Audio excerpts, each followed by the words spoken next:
Assalamualaikum warahmatullahi wabarakatuh. Waalaikumsalam warahmatullahi wabarakatuh. Bismillahirrahmanirrahim. Alhamdulillahi rabbil alamin. Wassalatu wassalamu ala ashrafil anbiya'i wal mursalin, Sayyidina wa maulana Muhammadin wa ala alihi wa ashabihil mujahidin at-tahirin, amma ba'du. Saudara-saudara kaum muslimin rahimakumullah. Pada pertemuan kali ini kita akan membicarakan riwayat Nabi Adam alaihi salam. Nabi Adam diciptakan oleh Allah dari tanah dan merupakan manusia pertama serta bapa dari seluruh umat manusia. Pada saat Allah hendak menciptakan Nabi Adam, Allah berkata kepada malaikat, "Inni ja'ilun fil ardi khalifah." Aku akan menjadikan seorang khalifah di permukaan bumi. Malaikat dengan nada sedikit protes berkata, "Ataj'alu fiha may yufsidu fiha wa yasfiku ad-dima wa nahnu nusabbihu bihamdik wa nuqaddisu lak." Tuhan, apa perlunya engkau ciptakan seorang khalifah di permukaan bumi? Kelak kalau mereka berkembang biak, kerjanya hanya akan melakukan kerusakan, menumpahkan darah, saling bermusuhan satu sama lain. Sedangkan kami, kata malaikat, sudah cukup bertasbih memuji kebesaranmu. Allah kemudian menjawab, "Inni a'lamu ma la ta'lamun." Aku lebih tahu tentang apa yang kalian semua tidak mengetahuinya. Setelah diciptakan Nabi Adam daripada tanah, ditiupkan roh, maka Allah kemudian mengajarkan kepada Nabi Adam berbagai macam ilmu pengetahuan. Wa 'allama Adam al-asma'a kullaha. Kemudian Allah mengajarkan Nabi Adam nama-nama segala sesuatu. Nama merupakan simbol daripada ilmu pengetahuan. Nabi Adam akan dijadikan khalifah di permukaan bumi. Maka dibekali oleh Allah Subhanahu wa taala al-asma'a kullaha, nama-nama segala sesuatu. Yang dimaksud di sini ialah al-ulumal katsirah, ilmu pengetahuan yang banyak. Malaikat pada mulanya protes. Kami kan sudah cukup bertasbih Tuhan. Kami kan sudah cukup memujimu. Untuk apa lagi membuat manusia sebagai khalifah di permukaan bumi? Seolah-olah malaikat tidak setuju. Allah yang maha tahu rahasia segala sesuatu memberikan vonis, aku lebih tahu tentang apa yang kalian semua tidak tahu. Oleh karena Nabi Adam dipersiapkan untuk menjadi seorang khalifah di permukaan bumi, maka dibekali oleh Allah dengan ilmu pengetahuan.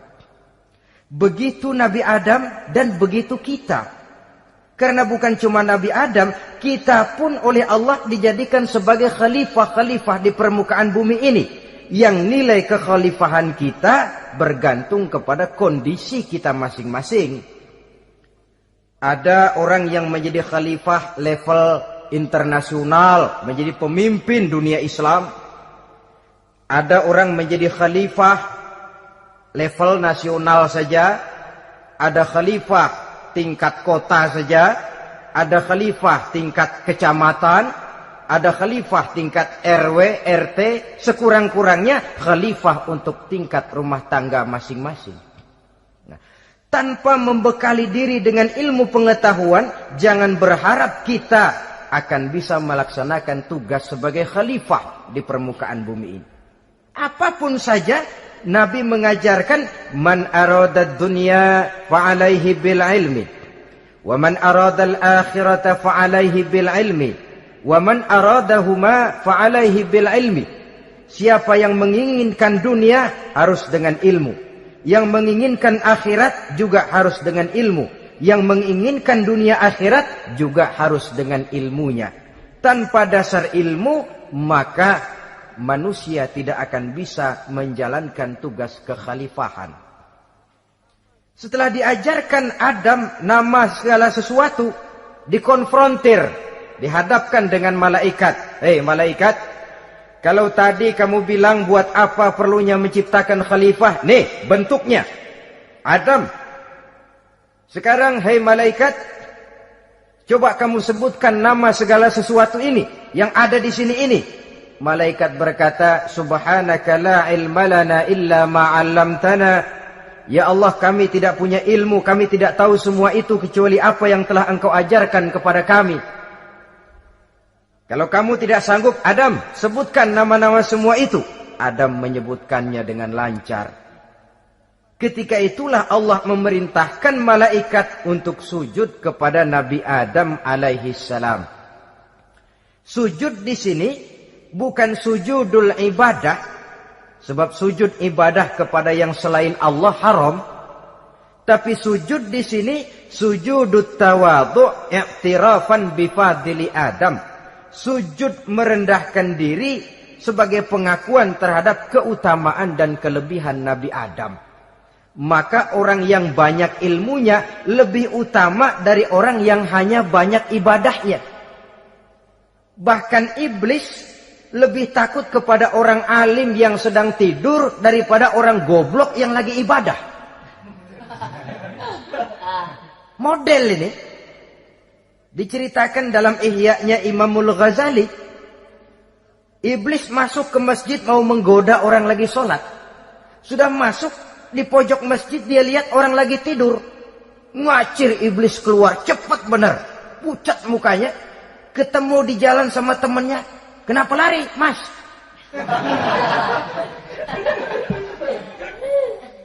Kata temannya, saya mau goda orang sholat. Lalu tiba-tiba di pojok masjid saya lihat ada orang lagi tidur. Saya takut betul sama itu orang. Lari saya keluar.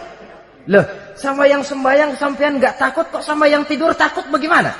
Yang tidur itu orang alim.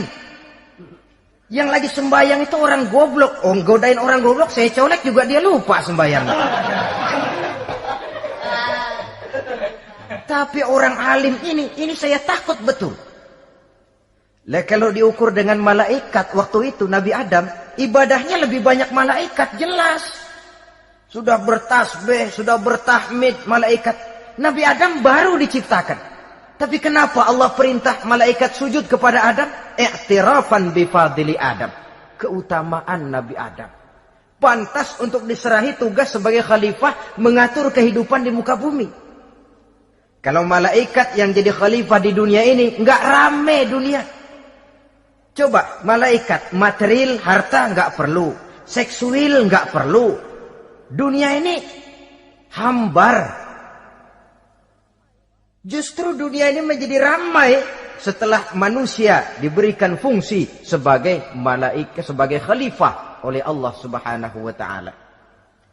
Saudara-saudara kaum muslimin rahimakumullah, setelah nyata kelebihan Nabi Adam, maka Allah perintahkan Nabi Adam tinggal di surga dengan segala kenikmatan yang ada di dalamnya. Tapi lantaran sendirian, kesepian Nabi Adam ini.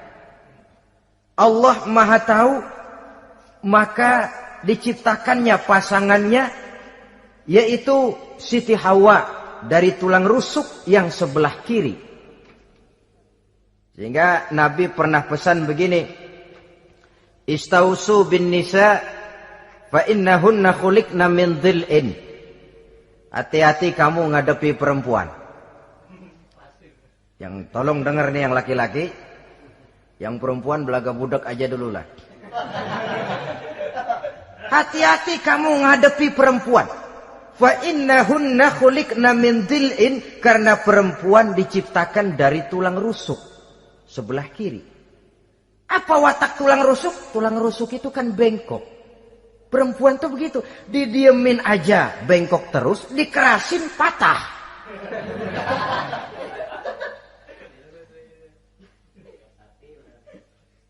Saudara-saudara, di sini kita ambil satu hikmah bahwa ternyata yang bikin hidup terasa enak karena di sekitar kita banyak orang lain. Bodoh manusia kalau dia merasa bisa hidup sendirian. Tinggal di tengah kampung tapi gayanya gaya orang tidak mau kenal dan tidak mau tahu sama tetangga. Jangankan di dunia, di sorga saja Nabi Adam karena sendiri, kesepian. Apa saudara mau tinggal di Jakarta? Apa saja di Jakarta, sudahlah milik saudara. Hotel Indonesia dikasih saudara, Hotel Borobudur punya saudara, Monas buntel bawa pulang. Semanggi ambil, tapi di Jakarta saudara tinggal sendirian. Kira-kira enak nggak? Ternyata yang bikin hidup terasa nikmat karena di sekitar kita banyak orang lain. Begitulah Allah ciptakan Siti Hawa. Setelah diciptakan Siti Hawa, natur manusiawi. Nabi Adam mau main pegang aja. Kata Allah, hai Adam, jangan kau sentuh sebelum kau bayar maharnya. Maharnya apa ya Allah? Maharnya an tusalli ala Muhammadin sallallahu alaihi wasallam. Maharnya kau bersolawat kepada Nabi Muhammad. Manusianya belum lagi diciptakan tapi namanya sudah ada. Nurnya sudah ada. Bahkan dijadikan mas kawin antara Adam dengan Hawa. Karena itu dalam Islam sebenarnya urusan kawin itu bukan yang sulit. Maka jangan dipersulit. Tapi juga jangan digampang-gampangin.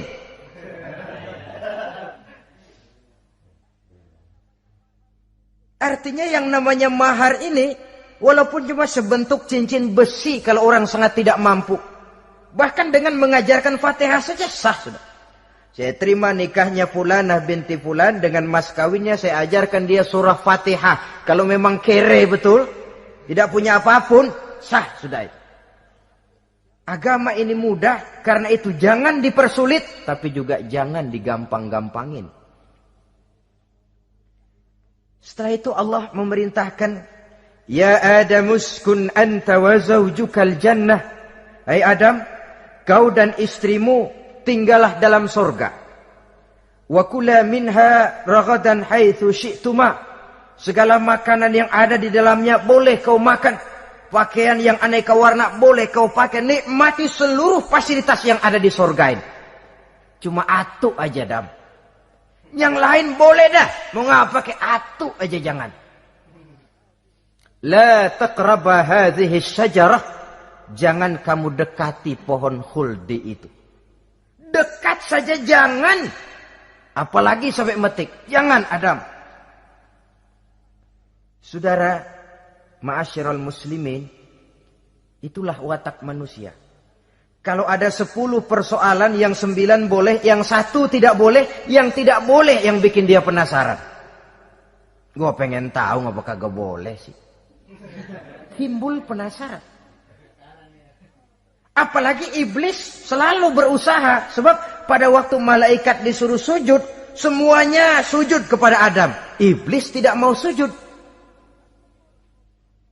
Tuhan tegur, iblis, kenapa kamu tidak mau sujud? Mana mungkin Tuhan. Saya akan dibikin dari api, kata iblis. Adam dari tanah. Unsur api lebih mulia dari unsur tanah. Masa saya harus tunduk kepada Nabi Adam? Gengsi dong. Adam kan anak kemarin sore, baru dibikin. Masa saya harus tunduk kepada orang yang macam itu? Ini kan perintah aku iblis. Kalau kau tidak mau tunduk, keluar dari sorga ini. Terusir iblis dari sorga karena kesombongannya tidak mau sujud kepada Adam. Nah, logika, kalau udah di sorga aja sombong diusir, apalagi yang masih tinggal di pinggir kali sombong.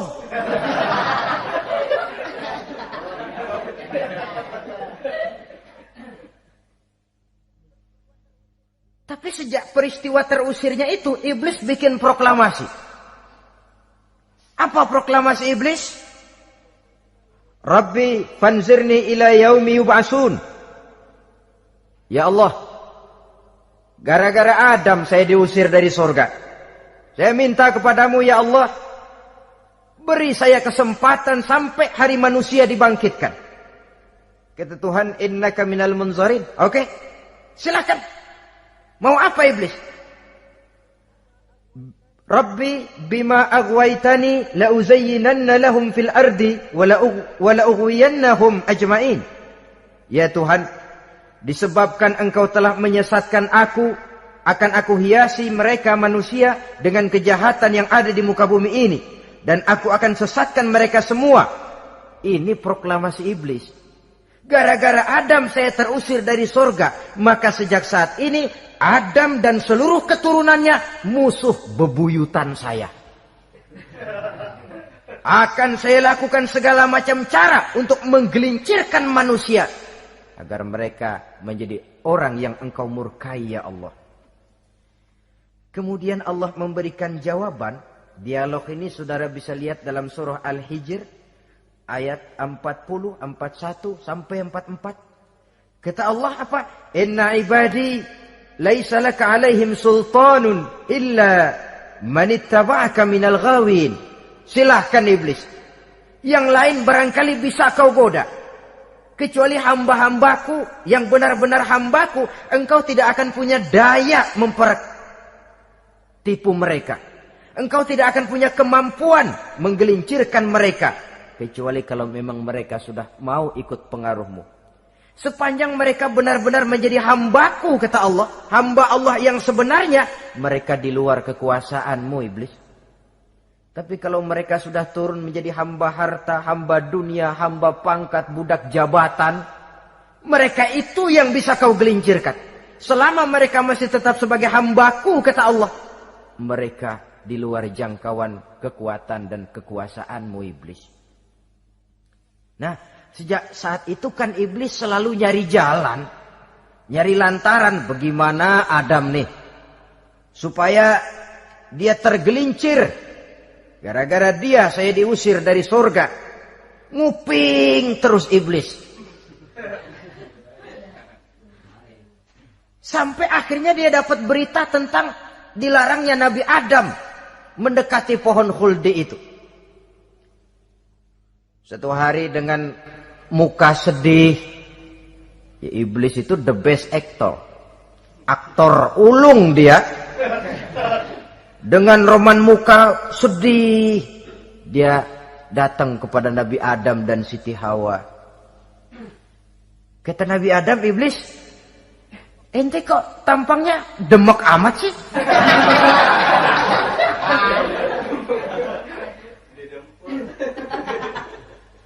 Kenapa begitu sedih?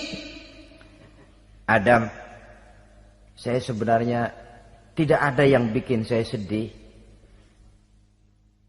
Cuma saya dapat berita bahwa engkau tidak akan selamanya di dalam surga ini. Wah Adam, kalau engkau bisa tetap tinggal di surga bersama istrimu, alangkah bahagianya saya, kata iblis. Tapi saya dapat kabar, ente nggak bakalan lama-lama di surga. Buktinya ente dilarang makan buah khuldi. Khuldun artinya kekal. Kalau kau makan buah itu, kau akan kekal di surga Adam. Tuhan nggak pengen, makanya dilarang. Wa qasamahuma inni lakuma laminan nasihin. Untuk memperkuat omongannya, sumpah si iblis. Bener Dam, saya sih ngomong cuma buat kepentingan ente. Saya sayang sama ente. Yang tahu cuma saya dah. Bicaranya seolah-olah untuk kepentingan Nabi Adam. Sebenarnya tujuannya tidak lebih menjerumuskan Nabi Adam. Begitu iblis zaman dulu, zaman Adam. Dan begitu iblis zaman sekarang. Seolah-olah bicaranya untuk kepentingan umat Islam. Tapi sebenarnya tujuannya ngelecehin. Memperdayakan umat Islam. Dia bilang kepada Adam, saya sih cuma ngasih saran Adam, kalau ente pengen selamanya di surga, petik aja tuh buah. Pokoknya beres dah. Itu si Tuhan ngelarang bohongin doang lo. Supaya kau dan istrimu tidak lama-lama di sorga, maka dilarangnya kau memakan buah khuldi itu. Udah, embat aja. Saudara-saudara, tipu daya iblis ini bisa kita baca dalam surah Al-A'raf ayat 20 sampai ayat 22. Nabi Adam tergoda, ditambah oleh bujuk rayu Siti Hawa. Nabi Adam yang setengah hati itu akhirnya terpancing betul. Sebab itu perempuan, walaupun peranannya tidak begitu kelihatan, tapi memang sangat menentukan. Tidak ada seorang suami bisa sukses jadi apapun dia tanpa peran serta istrinya. Karena itu sebagai muslim, kita punya teman hidup dan kita punya lawan hidup. Siapa teman hidup kita? Dalam arti sempit, teman hidup kita istri. Kalau dia istri tentu suami yang taat kepada Allah dan Rasulnya. Dalam arti luas, teman hidup kita ialah setiap muslim. Setiap orang yang pandangan hidupnya sama dengan kita. Itu teman hidup. Lalu lawan hidup kita siapa? Lawan hidup kita secara mutlak iblis dalam segala bentuknya. Iblis yang berbentuk halus, ini ngusirnya rada lebih gampang. Konon ya, iblis setan itu kalau dengar orang azan kan lari. Takut dia, dibacakan bismillah, minggir. Yang sulit diusir ini iblis yang berbentuk manusia. Diazanin nyengir.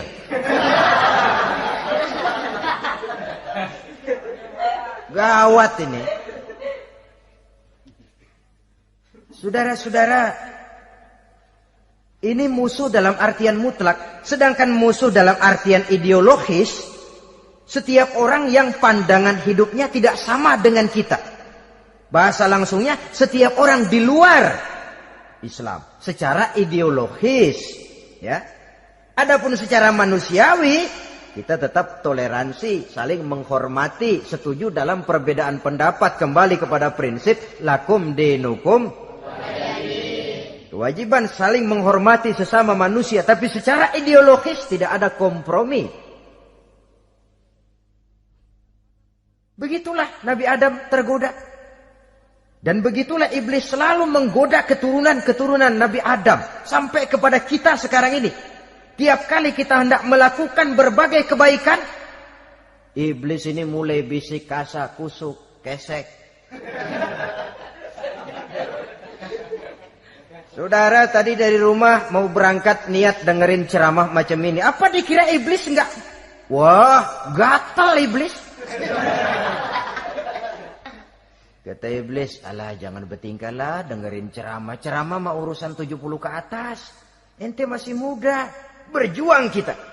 Jihad, bismillah. Tidak, saya mau dengar ceramah. Berangkat kita ke tempat ini. Sampai di sini apa dikira iblis diam? Enggak. Dia bisikin lagi. Iya. Lu hadir ke sono dah. Cuma nyampe sono lu ngomong aja ngomong dah. Ustadz mah jangan didengerin. Ngomong aja udah. Perang lagi jihad. Saya nggak mau ngomong. Mau dengerin betul-betul. Kata iblis, iya lo dengerin dah, jangan ngomong, cuman pules.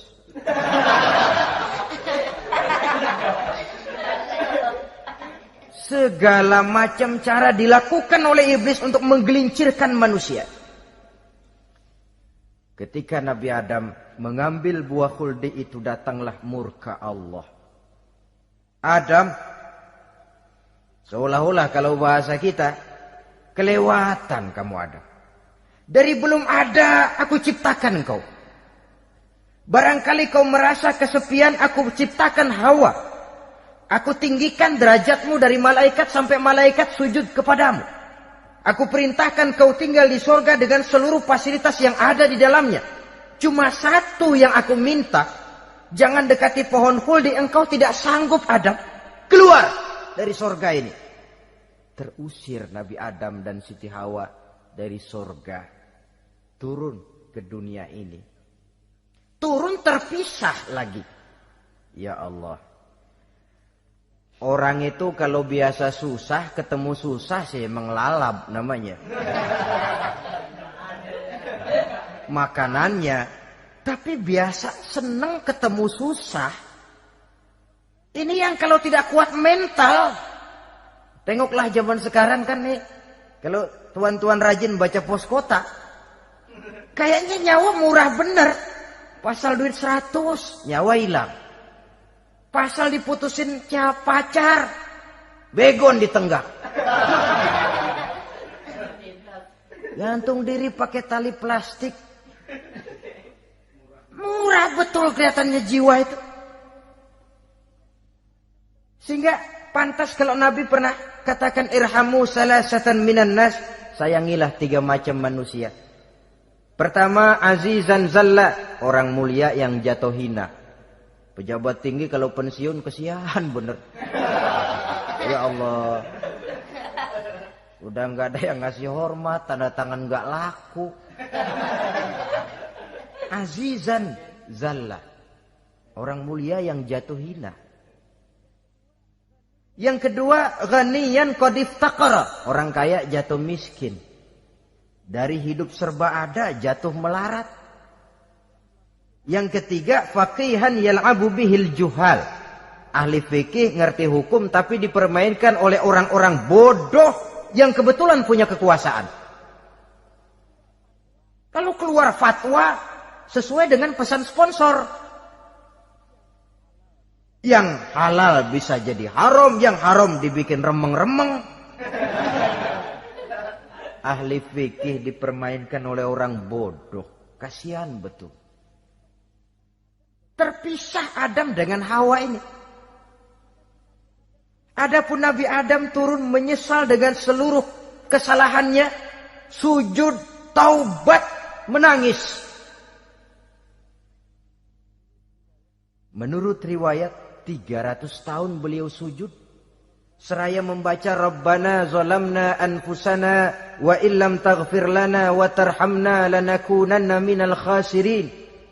Ini doanya Nabi Adam. Ya Allah, kami telah zalim kepada diri kami sendiri. Andai kata engkau tidak kasihan, tidak memberikan ampun kepada dosa yang kami lakukan, sungguh kami termasuk ke dalam golongan orang-orang yang rugi. Ini yang dibaca Nabi Adam dalam taubatnya. Di akhir taubatnya, Nabi Adam munajat kepada Allah. Ya Allah, dengan kebesaran Muhammad ampunilah dosa saya. Allah tegur, kaifa araftahu ya Adam walam akhluqhu. Dari mana kau bisa tahu nama Muhammad Adam padahal aku ciptakan saja belum manusianya. Kata Nabi Adam, pertama, ketika engkau ciptakan saya, engkau tiupkan ruh ke dalam jasad saya, terbuka mata saya memandang ke bawah arasmu. Di sana nampak dengan jelas tertulis di kaki arasmu, La ilaha illallah Muhammadur Rasulullah. Taulah saya bahwa Muhammad ini orang yang paling dekat dengan engkau ya Allah. Sampai namanya bergandengan dengan namamu di kaki arasmu. Yang kedua, ketika saya hendak menyentuh Hawa, kau juga yang mengatakan jangan kau bayar maharnya sebelum kau bersolawat kepada beliau. Saudara hadirin yang saya hormati, Nabi Adam diterima taubatnya oleh Allah. Kemudian dipertemukan kembali dengan Siti Hawa setelah sekian lama berpisah. Pertemuan itu terjadi di satu dataran luas, di satu padang yang luas, yang sampai sekarang dinamakan dengan Padang Arafat. Tempat para ibadah haji melakukan wukuf, yaitu puncak pelaksanaan ibadah haji. Dan pertemuan itu sendiri terjadi di atas sebuah bukit kecil yang diabadikan dengan nama Jabal Rahmah di kawasan Arafat itu. Di atas Jabal Rahmah itu ada satu monumen kecil untuk mengabadikan pertemuan Nabi Adam dengan Siti Hawa. Lalu tinggallah keduanya di permukaan bumi ini. Oleh Allah diberikan karunia keturunan yang banyak. Dan tiap kali lahir kembar. Kembarnya laki perempuan, laki perempuan, laki perempuan. Dari sinilah berkembang biak manusia. Di mana di zaman Nabi Adam perkawinannya silang. Karena tentu tidak ada manusia lain. Perkawinan silang itu artinya, kalau si A dan B, A ini laki, B perempuan, kemudian lahir kembar kedua antara C dengan D, maka begitulah yang A dikawinkan dengan D, yang C dikawinkan dengan B. Perkawinan silang. Tidak boleh perkawinan yang kembar sama waktu dilahirkan. Nah, di antara putra-putra Nabi Adam yang kemudian juga membuat sejarah, yaitu Habil dan Qabil. Habil, saudara kembarnya namanya Labuda, perempuan. Qabil, saudara perempuannya Iklimah. Menurut hukum perkawinan waktu itu harus silang. Habil harus kawin dengan Iklimah dan Qabil harus kawin dengan Labuda. Tapi Qabil protes. Dia kepengen kawin dengan saudara kembarnya sendiri. Dalam arti yang sama-sama dilahirkan dengan dia, yaitu Iklimah. Kenapa? Karena kebetulan rupa Iklimah ini lebih cantik daripada Labuda. Protes kepada ayahandanya Nabi Adam. Abah, saya tidak terima, saya harus kawin dengan Iklimah. Tidak Qabil, kamu harus kawin dengan Labuda. Gak mau. Kenapa dengan Labuda? Kurang kece.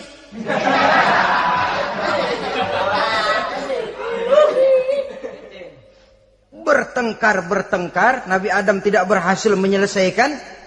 Lalu diserahkan saja kepada Allah. Kata Allah begini saja, bikin korban. Kamu berdua, Habil, Qabil. Siapa yang korbannya aku terima, dia boleh kawin sama Iklimah. Ternyata korban yang diterima adalah korbannya Habil. Jadilah Habil kawin dengan Iklimah. Tapi Qabil tidak puas. Dendam kesumatnya timbul, iblis ngilikin. Kresek. Akhirnya dibunuh saudaranya Habil ini. Inilah sejarah pembunuhan pertama dalam kehidupan manusia. Qabil membunuh Habil. Habis dibunuh bingung. Bagaimana naroknya ini mayat? Allah lalu memberikan petunjuk. Dalam Al-Maidah ayat 31 itu dijelaskan. Ada burung gagak berantem sama burung. Yang satu mati. Nah, oleh yang masih hidup, tanah ini dicakar-cakar sama kakinya dan sama paruhnya. Sehingga berbentuk lubang. Bangkai saudaranya itu dimasukin ke lubang itu, lalu diuruk lagi pakai tanah. Oleh cakar kakinya dan paruhnya itu. Sehingga Qabil, cara ini bisa. Itulah sejarah penguburan pertama dalam perkembangan manusia. Oleh karena itu, Nabi memberikan penjelasan, man sanna sunnatan hasanatan falahu ajruha wa ajru man amila biha wa fi riwayatin wa ajru man tabi'aha. Siapa orang yang melakukan satu kebajikan, dia akan mendapat pahala dan pahala dari orang-orang yang mengikuti kebaikannya. Misalnya saudara membentuk pengajian. Ramai pengajian saudara. 1000 orang yang datang ngaji, 1000 orang saudara dapat pahala. Sponsor kebaikan. Sebaliknya, wa man sanna sunnatan sayyi'atan falahu ismuha wa ismu man amila biha, ay wa ismu man tabi'aha. Siapa yang memulai suatu kejahatan, dia akan mendapat dosa dan dosa dari orang-orang yang melakukan atau mengikuti kejahatannya. Umpamanya saudara mengadakan pesta. Lalu dalam pesta itu terjadi segala macam maksiat. Maka seluruh maksiat yang terjadi malam itu di tempat itu, saudara ikut dapat dosanya. Kenapa? Sponsor. Tiap kali ada pembunuhan, Qabil dapat andil dosa. Kenapa? Sponsor. Tapi kalau 2 orang muslim, ini masalahnya Habil nggak ngelawan kan, dibunuh. Tapi kalau 2 orang muslim berkelahi, kata Nabi apa? Apabila 2 orang muslim saling berbunuh-bunuhan, maka al-qatil wal maqtul finnar. Baik yang membunuh ataupun yang dibunuh, dua-duanya neraka. Sahabat heran, ya Rasul, kalau yang ngebunuh masuk neraka pantas, tapi ini yang dibunuh kenapa neraka juga? Soalnya sama-sama niat, cuman keduluan aja. Itu kan masalahnya. Andai kata dia nggak terbunuh, dia yang akan membunuh. Niat itu sudah ada. Nah kalau Habil ini dia tidak punya niat membunuh, dia memang dibunuh oleh Qabil.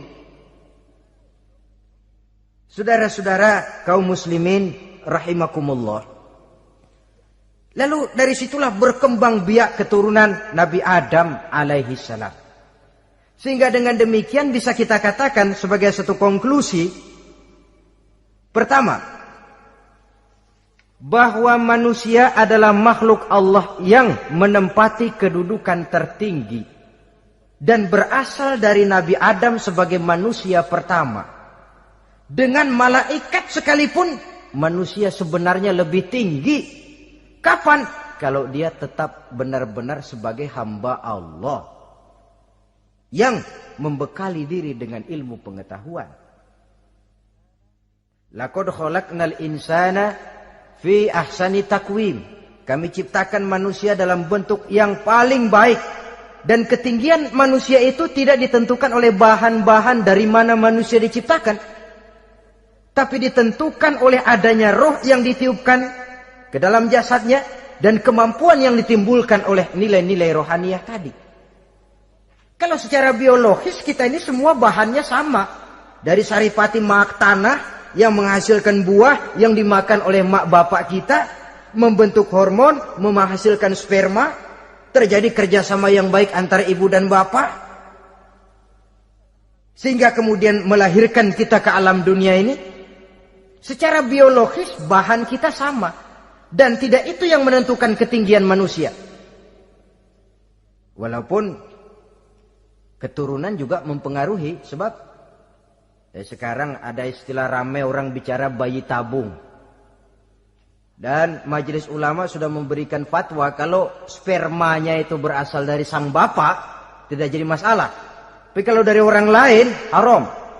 Yang lebih celaka lagi di negara maju, tidak lewat proses alam rahim.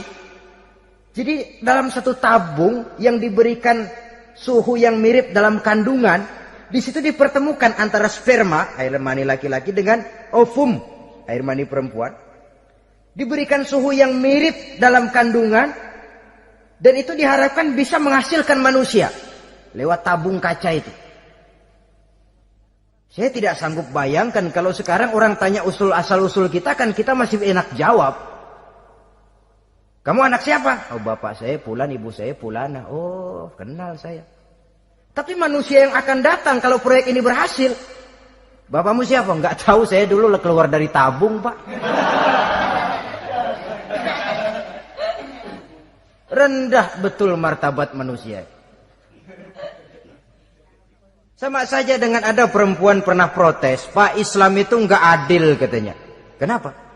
Masa dalam Islam laki-laki boleh kawin lebih dari satu, tapi perempuan enggak boleh kawin lebih dari satu? Supaya sama-sama adil, boleh dong perempuan punya laki lebih dari satu. Saya bilang, justru disitulah Islam itu hendak menjaga martabat manusia. Kalau seorang suami punya istri empat-empatnya lalu hamil, bapaknya jelas. Tapi kalau perempuan satu punya suami 4 lalu hamil, bapaknya yang mana ya?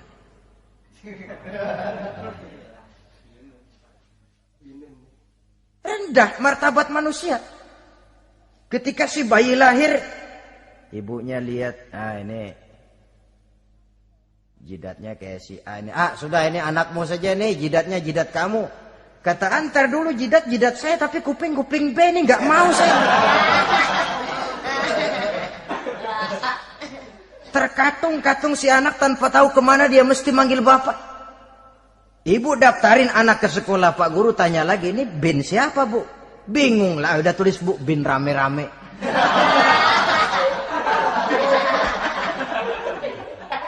Kan rusak martabat manusia kalau sudah begitu. Justru Islam ini menjaga ketinggian martabat manusia. Jadi manusia itu fi ahsani takwim, Kapan? Kalau dia bisa menjaga kehambaannya di hadapan Allah dengan melaksanakan fungsi sebagai khalifah di permukaan bumi. Tapi bila dia sudah tidak lagi menjadi hamba Allah, tidak lagi berfungsi sebagai khalifah, dia sudah masuk summa radadnahu asfala safilin. Kami kembalikan ke tempat yang paling rendah, lebih rendah dari binatang sekalipun. Kalau dia tetap menjaga posisinya lebih tinggi dari malaikat. Malaikat saja sujud kepada Nabi Adam. Apalagi kepada makhluk-makhluk yang lain manusia ini. Tapi kalau dia tidak pandai, lebih rendah daripada binatang. Inilah uniknya makhluk bernama manusia. Dengan posisinya dia bisa menjadi lebih tinggi dari malaikat. Tapi juga dia bisa meluncur lebih rendah daripada binatang. Untuk menjaga itulah diperlukan agama dalam kehidupan kita sekarang ini. Bukan cuma sebagai lipstick, tapi sebagai pedoman, sebagai way of life yang akan mewarnai cara kita berpikir, state of mind, rule of thinking, cara kita memandang kehidupan ini diwarnai oleh nilai-nilai agama. Dengan demikian, maka manusia bukan keturunan kera. So, ada satu teori namanya teori evolusi yang disampaikan buat pertama kali oleh Charles Darwin. Dia mengemukakan teori bahwa perkembangan kehidupan sesungguhnya di dunia ini menunjukkan mata rantai yang utama melalui apa yang dia namakan seleksi alamiah. Mula-mula dari ikan melalui seleksi ke amfibi, dari amfibi ke reptil, dari reptil ke mamalia, dari mamalia ke mamalia kecil, dari mamalia kecil ke primat, dari primat ke monyet, dari monyet menjadi Homo erectus. Ini teori Darwin. Tapi dia tidak jelas-jelas mengatakan bahwa manusia keturunan monyet. Hanya seketurunan. Seketurunan kan tidak berarti keturunan. Begini saja. Toyota Kijang sama Toyota Corolla itu seketurunan. Tapi Corolla dengan Kijang kan lain. Cuma seketurunan. Dalam arti sumbernya sama. Makhluk yang tidak tahan seleksi alam oleh udara yang sangat dingin, perkembangan cuaca yang sangat panas, gempa bumi dan sebagainya, seleksi alam dia namakan, hilang, musnah dari peredaran. Seperti ada binatang raksasa itu dinosaurus, sekarang kan cuma tinggal dongeng saja, tinggal nama atau kerangka. Itu oleh seleksi alam dia nggak lulus, hilang. Yang bertahan, yang lulus seleksi alam. Manusia walaupun kecil yang lulus seleksi alam ini. Biar dihantam gempa bumi, angin topan, tetap aja ngejedok. Nah, teori Darwin ini, teori evolusi ini didukung dan dibuktikan oleh peninggalan fosil atau binatang dan tumbuhan yang hidup dan mati selama perkembangannya. Dari bentuk organik pertama hingga pendahulu terdekat daripada manusia. Tapi ada satu kelemahan dari pokok daripada teori evolusi ini. Pertama, garis perkembangan dari Homo erectus, yakni manusia jalan tegak, semacam gorilawi itu, sampai kepada manusia mutaakhir masih belum menentu. Artinya, oke lah, kalau manusia seketurunan dengan kera, batas antara manusia yang wujud sekarang dengan manusia purba itu apa? Yang menjadi penghubung. Monyet tidak mungkin. Ini dianggap mata rantai yang hilang, missing link namanya dalam istilah ilmiahnya. Dan ini masih dicari sampai sekarang. Kalau pendahulu terdekat manusia mutaakhir ini manusia purba, katakan Homo erectus, manusia jalan tegak. Lalu generasi sudah itu sebelum berbentuk manusia apa? Ternyata sampai sekarang masih ada missing link, mata rantai yang hilang. Lalu yang kedua, teori evolusi berhenti kepada manusia mutaakhir. Kalau memang kita manusia sekarang ini hasil evolusi, tentu kita akan terus berevolusi lagi. Dan akan jadi apa kita nanti? Ternyata sudah ribuan tahun manusia tetap manusia begini-begini aja. Tidak berevolusi kita ini. Apa lalu matanya jadi cuma satu di tengah? Hasil evolusi? Kan tidak. Tidak berevolusi. Jadi kembali kepada Quran, manusia pertama adalah Nabi Adam. Dan manusia-manusia berikutnya keturunan daripada Nabi Adam. Dan bukan hasil evolusi daripada monyet. Juga tidak akan berevolusi kemana-mana. Kalau demikian benarkah teori evolusi? Untuk mengatakan mutlak benar bukan wewenang kita. Untuk mengatakan salah total juga kebenaran ilmu adalah relatif sebagai relatifnya daya pikir manusia. Di samping dia harus membuktikan kebenarannya, maka kebenaran ilmiah adalah kebenaran yang relatif dan temporer. Contoh kecil saja. Dulu orang berteori bahwa bagian yang terkecil dari suatu benda namanya molekul, kan begitu? Molekul ini nggak bisa dibagi-bagi. Bagian yang paling kecil dari suatu benda namanya molekul.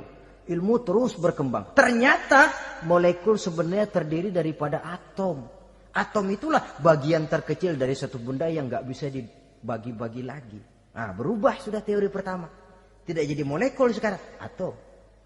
Belakangan rupanya atom masih tersusun dari partikel-partikel. Partikel inilah bagian yang terkecil dari satu benda. Berubah lagi sudah. Dan tidak mustahil akan ada penemuan bahwa partikel pun masih bisa dibagi-bagi lagi. Begitu juga dengan teori evolusi ini. Sehingga beberapa ahli semacam Dr. Charles Oxnard, Dr. Jane Paul Hallett dari Chicago dan California, mereka sudah membantah teori evolusi ini. Namun masalah paling pokok dari kita ialah kita diciptakan oleh Allah berasal dari Nabi Adam alaihi salam. Nabi Adam diciptakan dari tanah. Dan kita bukan hasil dari evolusi, juga tidak akan berevolusi. Nah, lalu kepada makhluk bernama manusia diberikan fungsi sebagai khalifah di permukaan bumi ini. Ini yang dulunya malaikat protes. Sebagai khalifah, tugas kita apa? Khalifah Allah di muka bumi. Menerjemahkan sifat Allah sesuai dengan batas-batas kemanusiaan kita. Allah Maha Pengasih. Berusahalah kita pengasih kepada makhluk sesuai dengan batasan manusiawi kita. Allah Maha Menolong. Ringan tanganlah kita menolong orang yang memerlukan sesuai dengan batas kemampuan kita. Fungsi khalifah. Untuk bisa berfungsi sebagai khalifah secara baik, kita harus mempunyai modal yang dinamakan ilmu pengetahuan. Dan Islam sangat menggalakkan itu. Jauh dulu 14 abad yang lalu, dari desa kecil yang bernama Mekah yang peta belum muat, orang di dunia belum kenal, sudah keluar seruan utlubil ilma walau bisin, tuntutlah ilmu walaupun di negeri Cina. Ngomong Cina di Mekah, padahal Mekah waktu itu belum masuk peta, belum dikenal orang. Sudah ada revolusi ilmu dan budaya. Belajar walaupun harus nyebrang ke negeri Cina. Lalu ada lagi misalnya allimu auladakumus sibahata warrimayah, kata Nabi. Ajarkan anakmu renang dan lempar. Lempar lembing, lempar cakram. Olahraga. Satu tanda Islam agama masa depan. 14 abad yang lalu di Saudi Arabia, Nabi mengajarkan ajari anakmu berenang. Kalau Islam agama untuk orang Arab saja, mau berenang di pasir. Tapi wawasan pandangannya luas. Bahwa Arab sebagian besar memang Islam, betul. Tapi Islam bukannya Arab, itu juga jelas. Sepanjang kita masih menjadi khalifah Allah, maka sepanjang itu kita fi ahsani taqwim. Nah, sebagai khalifah Allah kita bertugas membudidayakan alam ini. Kita kadang-kadang terlalu. Ada ayat, wa ma min dabatin fil ardi illa 'alallahi rizquha. Semua yang melata di muka bumi dijamin rezekinya oleh Allah. Ayat itu betul. Hak karena datang dari Allah. Bahwa rezeki disediakan di muka bumi memang. Tapi rezeki itu tidak turun begitu saja laksana jatuhnya embun di waktu pagi. Kita harus berusaha. Dan usaha manusia mencari rezeki lain dengan ayam. Kalau ayam dari tahun atu. Nyari rezekinya tuh modalnya cuma ceker patok. Coba. Dari tahun 1 ayam asal punya ceker, punya patok, sudah dapat rezeki dia. Nggak perlu masuk TK, SD, SMP. Tapi manusia cari rezeki, apalagi zaman sekarang. Persaingan hidup tajam, lapangan kerja sulit, tensi ekonomi tinggi. Masuk sekolah urusan, tamat sekolah urusan. Kadang-kadang dilema juga. Masuk perguruan tinggi negeri sulitnya setengah mati kayak onta masuk ke lubang jarum. Masuk perguruan tinggi swasta yang favorit biayanya selangit.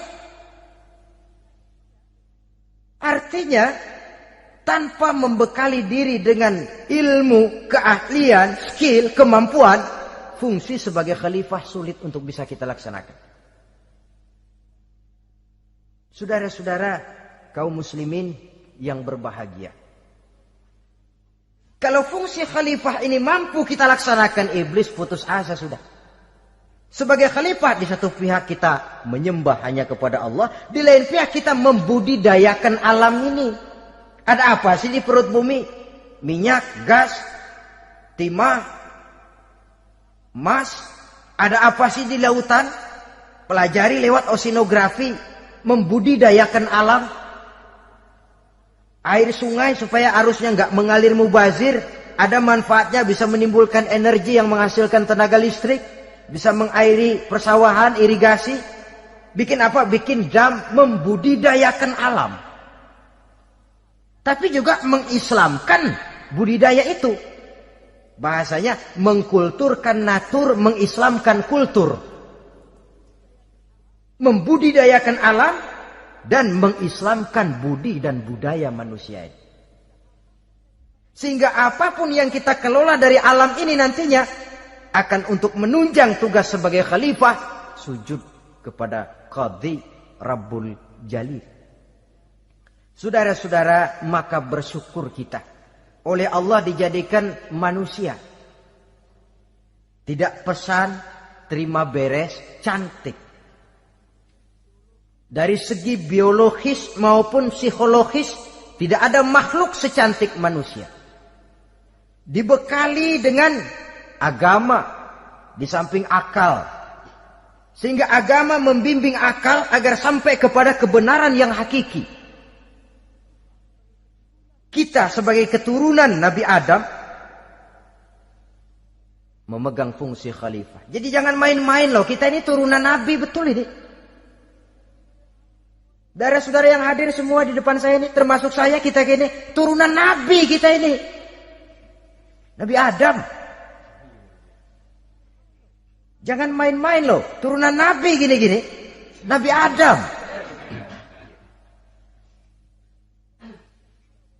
Sayang kalau posisi yang tinggi kita tidak melaksanakan fungsi yang tinggi. Sayang betul. Sebab itu manusia harus adil kepada dirinya. Dalam arti menjaga diri dari sesuatu yang bisa menghancurkan ketinggiannya dalam pandangan Allah. Jadi kalau kita sudah lemparkan diri ke meja judi, hanyutkan diri ke tempat mabuk, hancurkan diri di tempat maksiat, itu sudah tidak adil kepada diri sendiri. Tidak bisa menjaga ketinggian yang diberikan Allah kepada kita.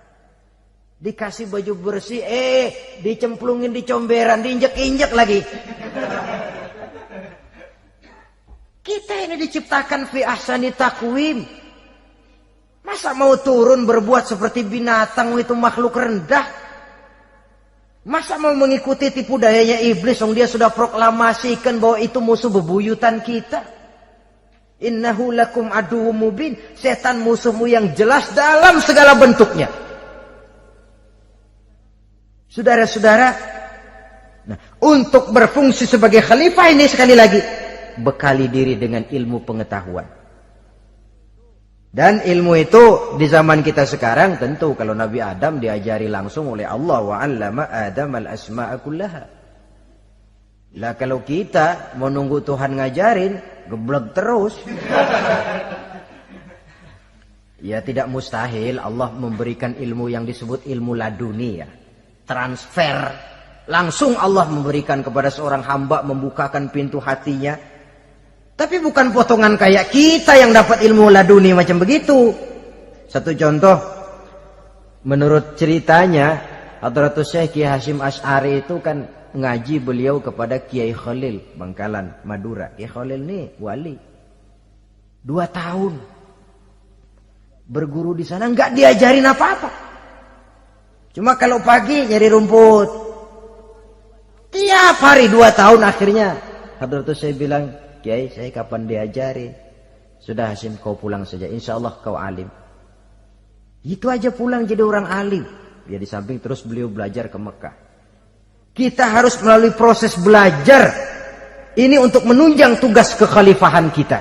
Sebagai hamba Allah dan sebagai khalifah Allah di permukaan bumi. Sehingga 2 tugas ini bisa kita laksanakan dengan sebaik-baiknya. Menjaga martabat manusia sebagai makhluk yang mulia dan keturunan dari Nabi Adam alaihissalam. Saudara-saudara, ini sajalah pembicaraan kita kali ini. Terima kasih banyak atas segala perhatian. Mohon maaf atas segala kekurangan. Usikum wa nafsi bitaqwallah. Aqulu qauli hadza. Wassalamu alaikum warahmatullahi wabarakatuh.